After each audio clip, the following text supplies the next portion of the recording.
Sebuah mobil box terbawa longsor di Kampung Cangkuang, Desa Cikukulu, Kecamatan Karangnunggal, Kabupaten Tasikmalaya, Jawa Barat. Akibatnya mobil rusak parah karena terbawa material longsor dan tertimpa tanah dan batu.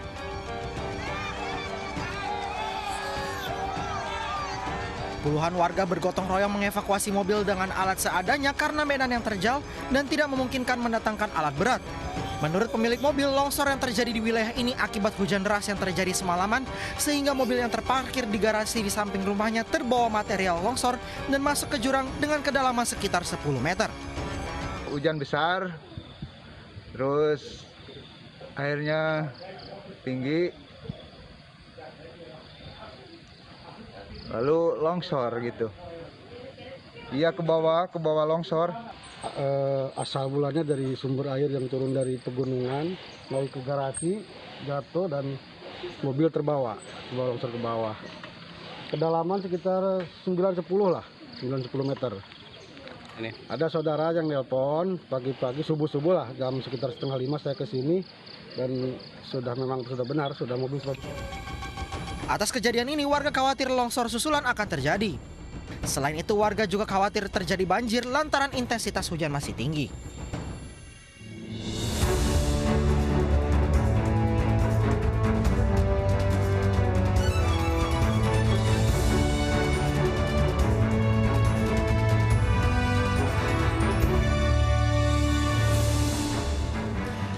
Selamat petang, selamat bergabung di iNewsroom. Di sini kita akan bahas isu-isu fenomenal, kontroversial, dan krusial yang menjadi sorotan. Bersama saya Abraham Silaban. Pemirsa, Rumah Sakit Polri Kramat Jati, Jakarta kembali menyerahkan jenazah kebakaran Lapas Tangerang ke keluarga korban.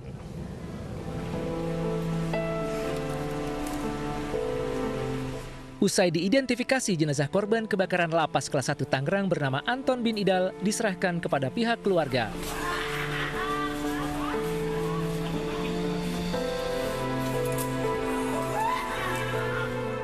Keluarga korban yang melihat langsung histeris, tak kuasa menahan tangis. Duka mendalam sangat dirasakan pihak keluarga atas kepergian korban. Petugas pun berupaya menenangkan keluarga korban.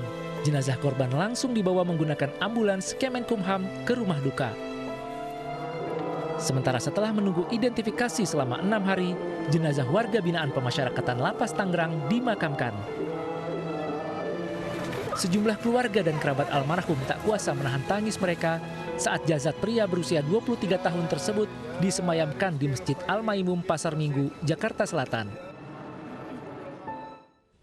Kita ke sorotan berikutnya. Kepala Lapas kelas 1 Tangerang, Victor Teguh Prihartono, hadir memenuhi panggilan polisi dalam kasus kebakaran lapas pekan lalu.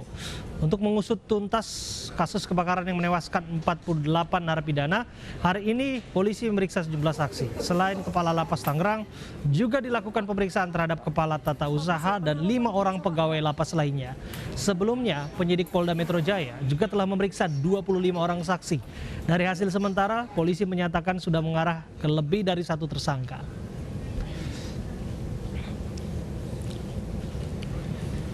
Sementara itu, tim DVI Polri mengidentifikasi kembali 7 jenazah. Total sudah ada 25 dari 48 jenazah yang berhasil teridentifikasi. Polri menargetkan proses identifikasi akan selesai pekan ini.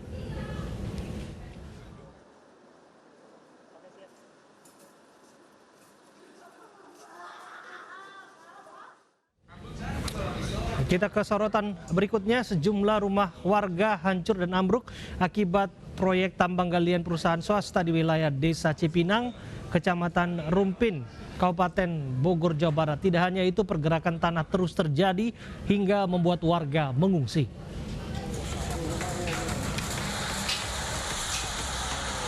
Inilah detik-detik saat salah satu rumah warga ambruk dan hancur akibat longsoran tanah di Kampung Ciater, Desa Cipinang, Kecamatan Rumpin, Kabupaten Bogor, Jawa Barat.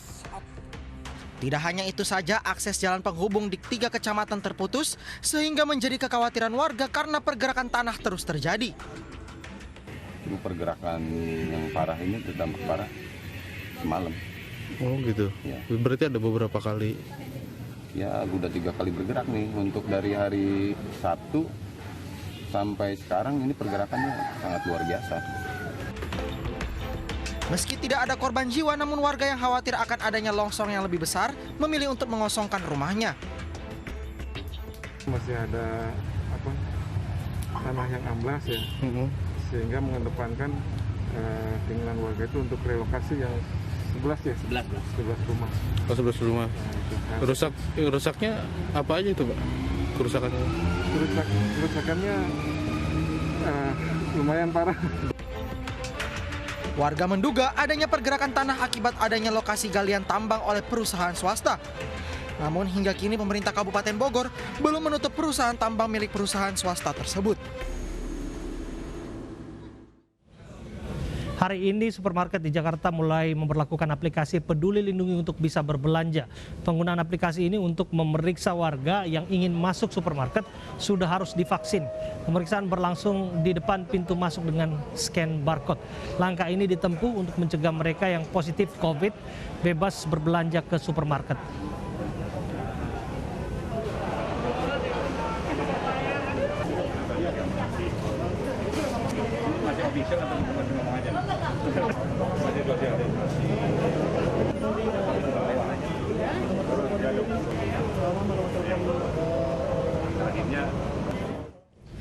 Bagaimana penerapan aturan yang dimaksud di lapangan? Kita akan bergabung bersama dengan Megalatu di salah satu supermarket di Rawamangun, Jakarta. Megalatu, saya ingin tahu apakah seluruh warga sudah mengerti bagaimana proses mendownload aplikasi yang dimaksud, kemudian masuk dengan mekanisme seperti apa? Ya, baik Abraham Silaban, memang benar bahwa hari ini merupakan hari pertama diberlakukannya aplikasi Peduli Lindungi untuk memasuki supermarket ataupun swalayan. Sebelumnya kita tahu bahwa aplikasi ini digunakan untuk memasuki mal, namun per hari ini masyarakat harus wajib memiliki aplikasi Peduli Lindungi di supermarket dan juga swalayan. Tadi saya melihat Abraham Silaban, di sini kita bisa melihat di belakang saya ini begitu ramai sekali masyarakat untuk antri masuk karena mereka belum mengetahui terkait dengan masuk supermarket ini harus menggunakan aplikasi Peduli Lindungi, sehingga mereka di luar ini harus mendownload terlebih dahulu, kemudian memang mengecocokkan dengan identitas mereka, KTP mereka, nomor telepon untuk mendaftar terlebih dahulu, sehingga memang mereka, apalagi banyak yang ibu-ibu, agak terlalu susah Abraham untuk memasuki supermarket karena mereka belum memiliki aplikasi. Jika mekanismenya kita akan masuk ke supermarket ini, kita harus punya aplikasi terlebih dahulu untuk download Peduli Lindungi. Kemudian kita buka di sini. Nah, nanti akan tersedia Abraham scan barcode seperti ini. Nah, nanti kita akan dipandu oleh petugas di sini karena memang banyak sekali masyarakat yang belum mengetahui dan belum tahu bagaimana cara menggunakan aplikasi Peduli Lindungi ini. Nah, di sini disediakan ada 2 barcode di tengah dan juga di sebelah kanan. Nah, saya akan scan aplikasi Peduli Lindungi di sini. Permisi ya, Pak ya. Ya. Nah, memang menjadi kendala seperti ini Abraham, memang koneksi internet menjadi kendala utama jika kita menggunakan Peduli Lindungi ini. Nah, setelah selesai nanti ada catatan di sini bahwa kita bisa check-in. Nah, ada indikatornya di sini, yakni jika lampu hijau berarti saya sudah divaksin 2 kali, jika kuning berarti saya sudah divaksin 1 kali, jika merah artinya masyarakat belum divaksin, sehingga memang tidak boleh masuk. Yang boleh masuk hanyalah yang indikatornya hijau ataupun yang kuning. Artinya minimal masyarakat harus memiliki vaksin 1 kali. Abraham? Ya, Megalatu, kalau kendala internet itu kan koneksinya itu bisa dikatakan sekunder. Yang primer itu kalau emak-emak ke sana mau belanja tapi lupa bawa gadget. Atau jangan-jangan nggak punya gadget sama sekali. Jangan-jangan ada yang protes di sana. Ya, Abraham?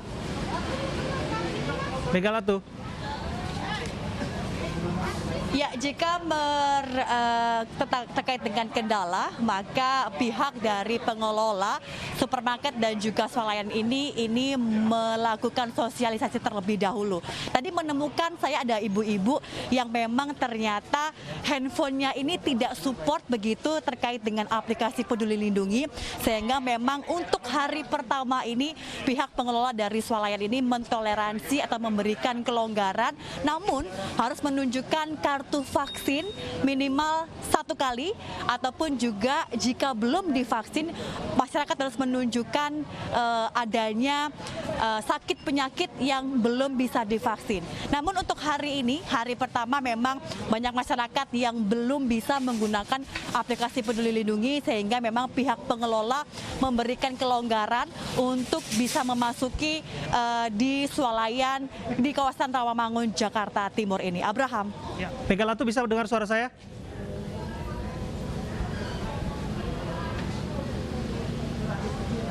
Iya, nampaknya ada gangguan komunikasi. Saya tadi ingin meneruskan laporan Anda, bertanya, tapi tentu saja ada kendala yang memang harus diselesaikan di sana. Tapi terima kasih atas laporan Anda, ini menjadi persoalan yang harus diselesaikan juga. Koneksi internet dan mama yang harus segera punya gadget. Paling tidak kalau nggak punya ya harus nabung-nabung, karena di masa seperti ini akan semakin sulit ke depannya. Ratusan burung pipit mati mendadak di area Balai Kota Cirebon, Jawa Barat. Bangkai burung pipit berserakan mulai dari area parkir, taman hingga selokan. Selain itu beberapa burung pipit masih ada yang hidup namun masih dalam kondisi lemas. Burung pipit terjatuh dari pohon saat hujan turun. Banyak yang menduga burung pipit mati mendadak karena perubahan cuaca.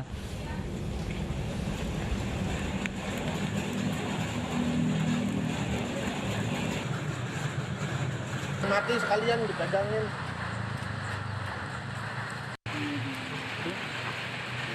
Yang matinya aja nggak apa-apa.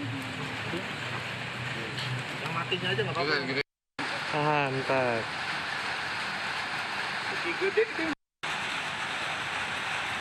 Udah mati ini nih. Ya, dan langsung saja kita akan bertanya kepada Bu Iin Inayati, Kepala Bidang Pertanian dan Peternakan Dinas Ketahanan Pangan dan Pertanian Cirebon. Assalamualaikum, selamat petang Bu Iin. Iya, waalaikumsalam. Ya. Assalamualaikum kembali dengan Mas Abraham. Ya. Alhamdulillah. Selamat petang juga. Ya Bu Iin, satu hal yang jelas, kalau burung pipit ini apakah mati jangan-jangan karena belum divaksin di pandemi COVID? Itu tidak terjadi ya. Tapi yang ingin saya tanyakan, betul nggak karena hujan lebat begitu?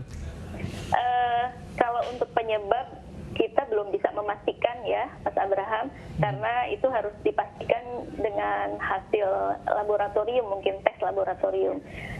Tapi dari pengamatan beberapa teman, tadi ada beberapa yang turun ke lapangan juga, kemungkinan seperti itu. Kok saya malah khawatir dengan habitatnya yang terganggu dan lain sebagainya, apakah ada ke arah sana? Oh, kalau untuk habitat sebetulnya burung pipit itu kan burung liar ya, burung liar, dan dia berkoloni, kemudian hidup bergerombol, dan dia memang menyukai habitat yang sedikit hangat.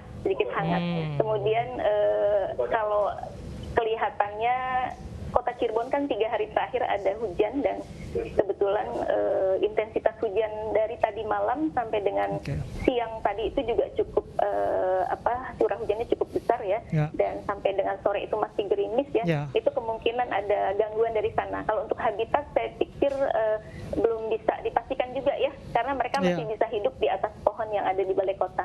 Ya, dari sini kita belajar ya, bukan hanya pria-pria jomblo saja yang butuh kehangatan, tapi burung pipit juga butuh kehangatan. Tapi begini, soal bahwa burung pipit ini dalam masa transisi perubahan cuaca, apakah ini se-ekstrim itu? Apakah dia tidak punya daya paling tidak untuk bertahan sehingga pada akhirnya tidak harus mati terbengkalai seperti itu? Kalau burung pipit itu kan memang ukurannya sangat kecil ya, lebih kecil dari burung gereja, dan dengan intensitas hujan yang sangat tinggi yang terjadi di Kota Cirebon, kemungkinan besar tidak bisa menahan diri ya, sehingga mereka berjatuhan ya, mungkin kedinginan, kemudian ada yang pingsan, ada yang mati juga beberapa, bahkan banyak ya. Tadi itu teman-teman turun ke lapangan mungkin lebih dari 500 ekor ya, yang mati seperti itu. Tapi bagaimanapun satu hal itu adalah bagian makhluk hidup yang juga hak-haknya dilindungi tentu saja ya, dengan prinsip keanekaragaman hayati dan sebagainya. Kalau kejadian ini kan nggak jauh beda temponya dengan yang di Bali. Mungkin Anda juga mengikuti peristiwanya. Apakah ini ada kaitannya sama sekali? Jika kita tarik benang merahnya di Bali di bawah pohon besar itu ribuan burung pipit bermatian, di Cirebon juga di dekat balai kota juga demikian.